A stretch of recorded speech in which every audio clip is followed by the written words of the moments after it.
Assalamualaikum warahmatullahi wabarakatuh. Apa sih manfaat perwilayahan? Sebelum kita bahas ini, kalian masih ingat kan apa itu wilayah dan perwilayahan? Wilayah atau region adalah suatu areal yang memiliki karakteristik tertentu, berbeda dengan wilayah yang lain. Menurut Van der Mar, wilayah merupakan suatu area yang digolongkan dengan melalui kenampakan permukaan yang sama serta juga dikontraskan dengan area yang ada di sekitarnya. Sedangkan perwilayahan atau regionalisasi adalah suatu proses pengklasifikasian kawasan atau wilayah berdasarkan kriteria tertentu. Klasifikasi atau klasifikasi area dapat bersifat formal ataupun fungsional. Perwilayahan memiliki banyak sekali manfaat. Pada kesempatan ini kita akan membahas beberapa di antaranya.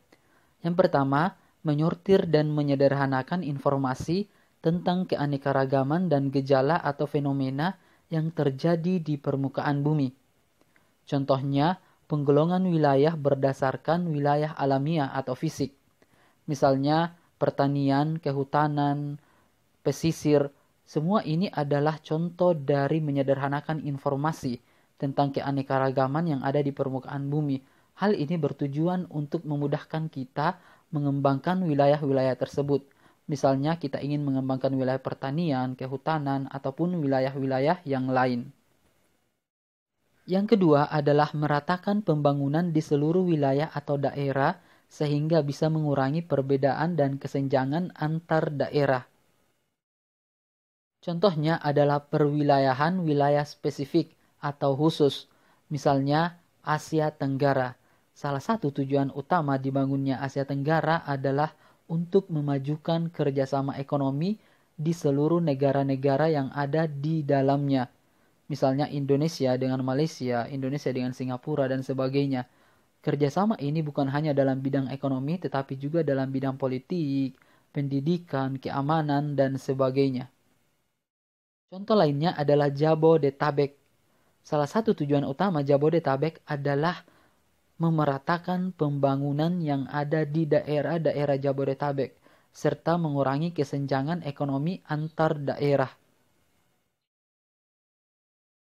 Yang ketiga adalah memudahkan dan memfasilitasi koordinasi berbagai program pembangunan di masing-masing daerah. Yang keempat adalah mengamati perubahan yang terjadi baik fenomena alam maupun manusia. Dan yang terakhir adalah mengurutkan keanekaragaman permukaan bumi. Contohnya, penggolongan wilayah berdasarkan kenampakan tertentu, misalnya kenampakan iklim. Kita bisa membagi wilayah permukaan bumi berdasarkan iklim-iklim tertentu, misalnya iklim tropis, iklim subtropis, iklim sedang, dan iklim dingin. Oke, cukup sekian. Semoga bermanfaat. Assalamualaikum warahmatullahi wabarakatuh.